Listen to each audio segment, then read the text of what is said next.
Good evening all of you. నిన్న జరిగినటువంటి 56వ GST council meeting లో ప్రభుత్వం జీఎస్టీ స్లాబ్స్ కు సంబంధించి వినియోగదారులకు ఆశ్చర్యానికి గురి చేస్తూ దీపావళికి ముందే బాంబులు పేల్చి ఈ పండగ సీజన్ ను మరింత ఉత్సాహభరితంగా మార్చింది.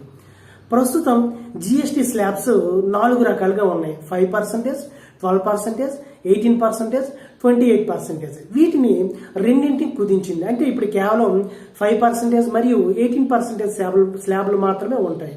వీటితో పాటుగా సిన్ ట్యాక్స్ 40%గా నిర్ణయించడం జరిగింది. అయితే దీన్ని మనం 5% లోకి ఏ వస్తువులు వస్తాయి, 18% లోకి ఏ వస్తువులు వస్తాయి, 40% లోకి ఏ వస్తువులు వస్తాయో చూద్దాం. 5% లోకి మనం నిత్య అవసరం, అంటే మనం నిత్య రోజు వాడేటటువంటి నిత్యావసర వస్తువులు వస్తాయి. దీనిలో రైసు, గోధుమలు మరియు పాలు, పెరుగు, వెన్న మొదలైనటువంటి వస్తువులు. 18% లోకి ఎలక్ట్రానిక్ వస్తువులు, అంటే టీవీ, ఫ్రిడ్జ్ మొదలగునవి, రెస్టారెంట్ సేవలు, అదేవిధంగా కంప్యూటర్లు, మొబైల్ ఫోన్లు, ఛార్జర్లు ఈ 18% లోకి వస్తాయి.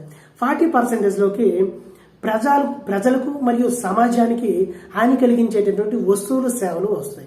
అంటే ఎగ్జాంపుల్గా సిగరెట్లు, బీడీలు, తంబాకు, పొగాకు మొదలైనటువంటి వస్తువులు దీని కిందకు వస్తాయి.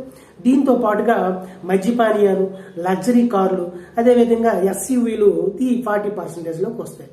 దీన్ని మనం సింపుల్గా గుర్తుపెట్టుకోవాలంటే 5:18:40 ఫార్ములాగా గుర్తుపెట్టుకున్నాం. అంటే 5% లోకి నిత్యావసర వస్తువులు వస్తాయి అనుకున్నాం. దీన్ని పేదలకు సంబంధించిన వస్తువులుగా, 18% లోకి మధ్య తరగతికి సంబంధించినటువంటి వస్తువులు వస్తాయని గుర్తుపెట్టుకుందాం. 40% లోకి లగ్జరీ వస్తువులు, అంటే ధనవంతులకు ఉపయోగపడేటువంటి వస్తువులు వస్తాయని గుర్తుపెట్టుకుందాం. ఈ సందర్భంగా అసలు జీఎస్టీని తీసుకురావడానికి గల కారణం ఏంటి, జీఎస్టీ అంటే ఏంటి, జీఎస్టీలో రకాలేంటి, జీఎస్టీలో ఉన్నటువంటి లోపాలేంటి, మరియు జీఎస్టీ వల్ల కలిగే ప్రయోజనాలు ఏంటి అనే అంశాలకు సంబంధించి పూర్తి వీడియో కింద డిస్క్రిప్షన్లో ఇవ్వడం జరిగింది.